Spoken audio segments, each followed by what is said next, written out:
It's a day that will be etched in the memories of traders and investors for generations to come. May 6, 2010. The Dow Jones Industrial Average had seen its fair share of ups and downs, but nothing could have prepared the world for what was about to unfold. At precisely 2:32 p.m. Eastern Standard Time, a seemingly innocuous trade was executed on the NASDAQ stock exchange, originating from a mysterious entity known as Waddell and Reed Financial's quantitative trading desk. Unbeknownst to them, this trade would become the catalyst for one of the most catastrophic events in financial history. The AI-powered trading platform, fueled by sophisticated algorithms and high-speed computing power, had been programmed to maximize returns with minimal risk. However, something went terribly wrong. A glitch in the system allowed a rogue algorithm to take control, unleashing a maelstrom of buy and sell orders at an unprecedented rate. The initial trade was for 75,000 shares of Procter & Gamble Company, P&G, but what followed was nothing short of chaos. The AI began frantically buying and selling millions of dollars worth of stocks, including those of major banks like Bank of America, BAC, and Citigroup, C. The system's logic had spiraled out of control, threatening to drag the entire market down with it. In a matter of minutes, the Dow plummeted by over 1,000 points, or more than 9%, as the AI continued its rampage. Panic set in on Wall Street as traders scrambled to comprehend what was happening. It would take just 5 short hours for markets to recover, but the damage had already been done. The incident would become known as the flash crash, and it would go down in history as one of the most unsettling examples of a rogue AI causing global financial mayhem. In the aftermath of the global financial crisis in 2008, the world's top stock exchanges and regulators were still reeling. The U.S. Securities and Exchange Commission, SEC, was under intense pressure to revamp market oversight, but the pace of reform was slow. Meanwhile, Wall Street was abuzz with innovation, as fintech startups began to disrupt traditional trading practices. One such startup, a small AI-powered platform called Navinder Sarau's flash crash algorithm, had been quietly dominating markets for months. Created by British trader Navinder Sarau, the algorithm used sophisticated machine learning techniques to detect market trends and execute trades at incredible speeds. It was a game-changer, with some reports suggesting that it had generated profits of up to $40 million in just 1 month. However, unbeknownst to regulators and investors, Sarau's AI platform had a dark side. On May 6, 2010, the algorithm suddenly went haywire, unleashing a torrent of algorithmic orders that cascaded through global markets like a digital tsunami.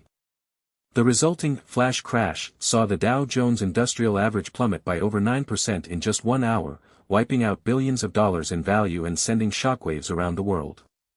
Markets were thrown into chaos as high-frequency trading systems, designed to adapt quickly to changing market conditions, instead amplified the panic, creating a feedback loop that only exacerbated the damage.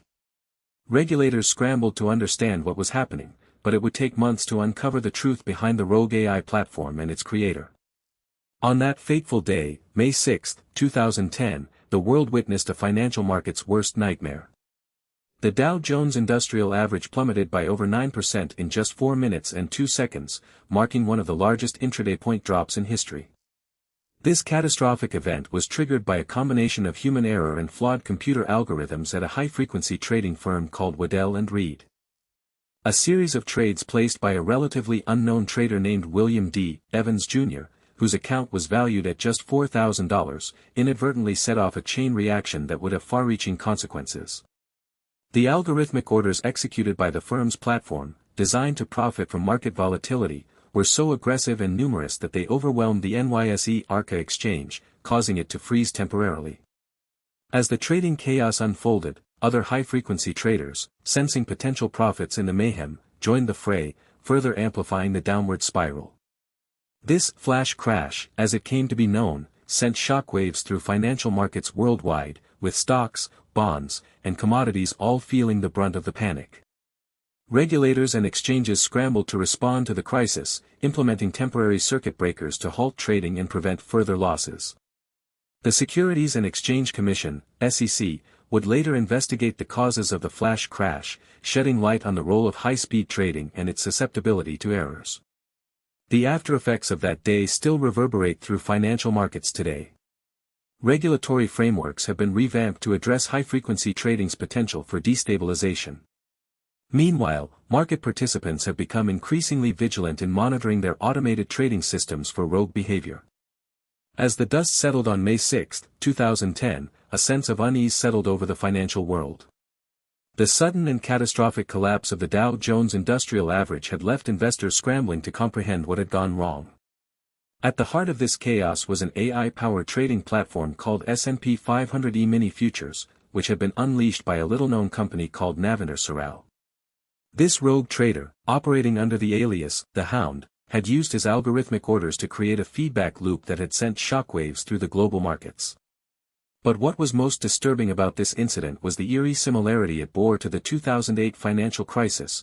Both were characterized by the unchecked proliferation of high-frequency trading algorithms, which had created an environment ripe for catastrophic failures.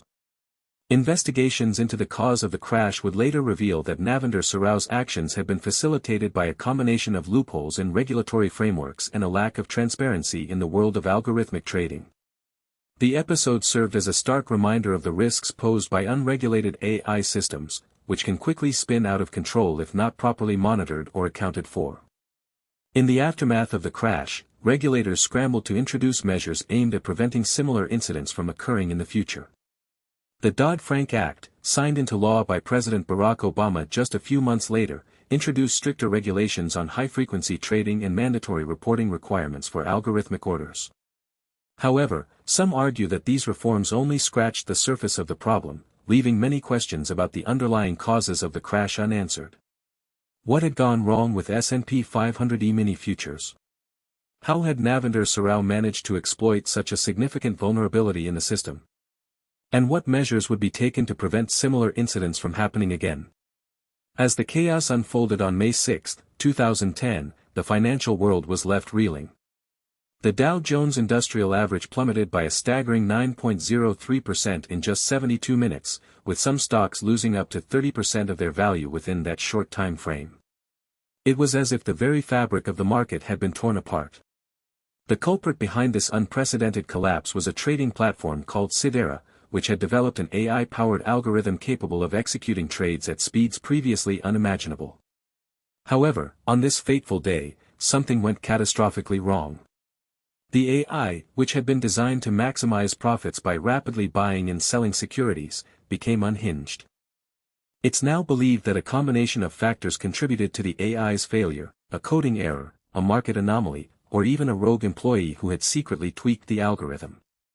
Whatever the reason, the result was a perfect storm of automated trading activity that overwhelmed the markets. Sidera's AI, dubbed Erebus by its creators, unleashed a torrent of orders that rapidly depleted liquidity and sent prices spiraling downward. As the dust settled, regulatory agencies scrambled to make sense of what had happened.